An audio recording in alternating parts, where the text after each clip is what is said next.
L'homme introduit parfois des espèces animales ou végétales qui finissent par envahir son milieu.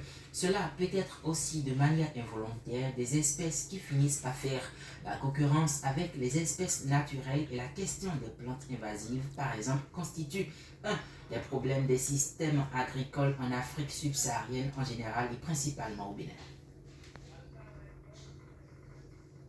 C'est un phénomène qui freine le développement économique. Il s'avère important de comprendre la question et d'avoir les outils nécessaires pour la lutte efficace contre ces espèces envahissantes. Mais qu'appelle-t-on vraiment espèces envahissantes? Quels sont les facteurs de développement impliqués dans les invasions biologiques? Autant de questions que vous vous posez très certainement. Univers Science vous propose aujourd'hui des analyses approfondies, des échanges éclairés, des réponses à travers la thématique gestion des espaces envahissants au Bénin, cas des invasions biologiques. À toutes et à tous, bonsoir et bienvenue sur Univers Science de ce jeudi 15 février 2024.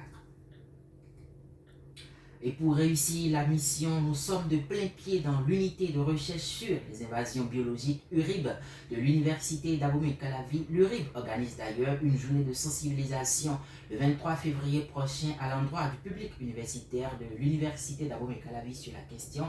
Le moment est donc bien choisi et les personnes ressources également. Déjà assis en fauteuil d'invité devant moi, il s'appelle Jonas Etoubeche. Il est docteur éco-épidémiologiste, chercheur au sein de l'unité de recherche sur les invasions biologiques URIB. Docteur Jonas Etoubeche, bonsoir. Bonsoir, monsieur le journaliste. Juste en face de vous, il s'appelle Henri-Joël Dossou. Il est également docteur, géographe de formation. Bonsoir, docteur Henri-Joël. Bonsoir, monsieur le journaliste. Et sans plus tarder, nous nous mettons dans les conditions pour la discussion.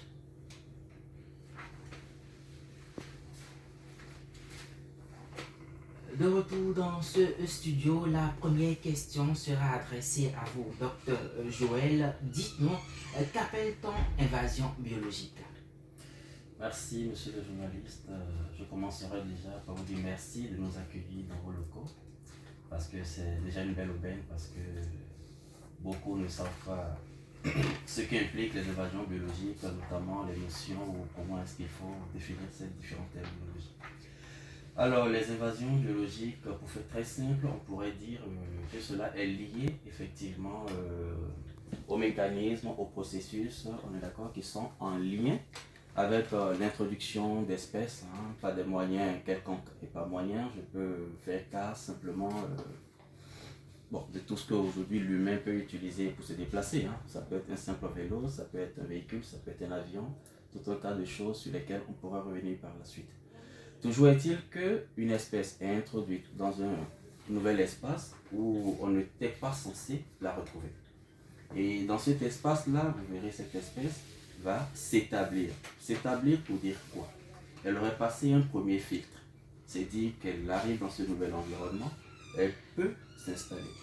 On est d'accord? Les conditions en griffe pourraient la lui permettre en fait. Après cet établissement, elle pourrait s'étendre. S'étendre parce que oui, si les conditions sont favorables, on le sait, tout organisme aspire à la reproduction. Donc elles pourraient se multiplier, elles pourraient se développer. Et parce qu'elles vont se développer, elles pourraient atteindre, on est d'accord, en termes de nombre, des proportions démographiquement élevées, ce qui éventuellement pourrait impacter sur ce nouvel écosystème envahi avec toutes les répercussions qui pourraient en découler. Donc, pour faire court, c'est un peu ça. C'est un peu cela, mais dites-nous, vous aviez parlé d'invasion biologique, mais dans ce contexte, les espèces envahissantes, quels sont ces types-là? Ou qu'appelle-t-on vraiment une espèce envahissante? Bon, l'espèce envahissante, c'est celle qui, effectivement, a pu se retrouver dans un nouvel environnement où on ne devrait pas, théoriquement, la retrouver. Elle arrive là, elle s'implante, elle se multiplie, elle arrive à avoir une population pérenne, et dans ce nouvel environnement, elle bouleverse tout l'écosystème de base, tout ce qui était, je dirais, naturellement préétabli. D'accord, on va se tourner alors vers Dr Jonas Etoubeche. Parlez-nous des mécanismes à l'origine des différentes invasions biologiques. Merci, monsieur le journaliste. C'est un plaisir pour nous d'être ici ce matin pour mettre la communauté académique de l'Université de Calavi au parfum des informations sur les invasions biologiques.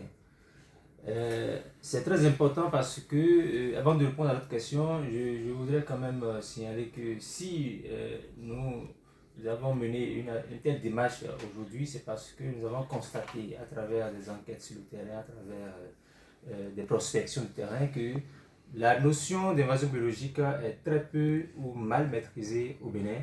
Et c'est ce qui fait que nous avons commencé à multiplier depuis ce temps un certain nombre d'activités dans ce sens-là.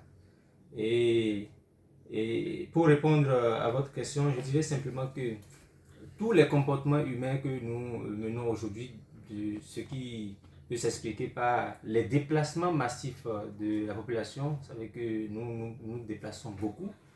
Et mon collègue l'a dit tout à l'heure, lorsqu'on parle d'invasion biologique, c'est qu'on a introduit volontairement ou involontairement une espèce d'un milieu A à un milieu B, où il est censé causer des répercussions sur les écosystèmes établis.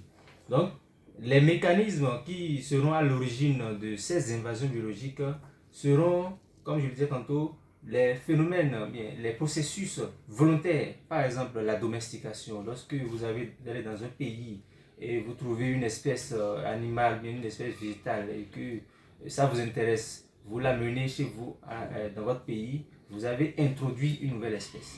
Mais si cette espèce-là échappe à votre contrôle et devient un problème dans l'environnement, on dira que vous avez été à l'origine d'une invasion biologique. On peut parler également des introductions involontaires.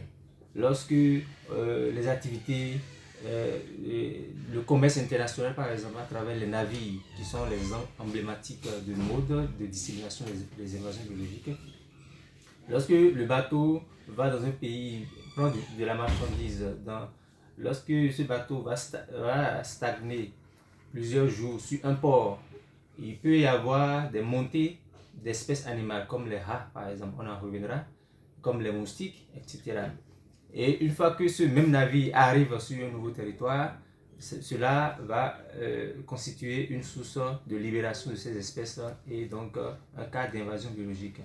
Il y a également des processus d'invasion biologique qui sont, je dirais, intrinsèques aux espèces envahissantes, parce que toutes les espèces n'ont pas la capacité de pouvoir être envahissantes. Il y a des espèces qui sont déjà génétiquement prédéfinies, prédisposées à subir une invasion biologique. Donc on va parler des capacités de migration naturelle de ces espèces. Et il faut également noter que au nom des mécanismes à l'origine des invasions, on va également parler des changements des conditions environnementales. Parce que vous savez, une espèce qui est dans un milieu donné est régie par les conditions de ce milieu. Et par conséquent, lorsque les conditions changent, ça peut s'expliquer par les changements climatiques, ou bien ça peut s'expliquer par l'effet anthropique, c'est-à-dire l'action de l'homme qui va aller dans ce milieu-là, détruire le milieu, et donc ce milieu ne sera plus favorable aux espèces qui y vivent.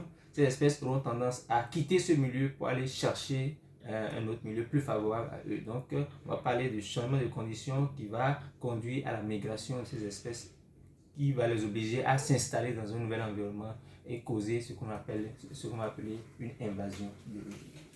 Et donc, ma prochaine question voudrait vous demander, mais lorsqu'on parle d'espèces envahissantes, s'agit-il seulement du monde végétal? Mais là, vous avez déjà commencé par parler des rats et des moustiques également. Est-ce que vous pourriez nous approfondir un peu plus la question? Oui, exactement. Lorsqu'on va parler des espèces envahissantes, on ne va pas distinguer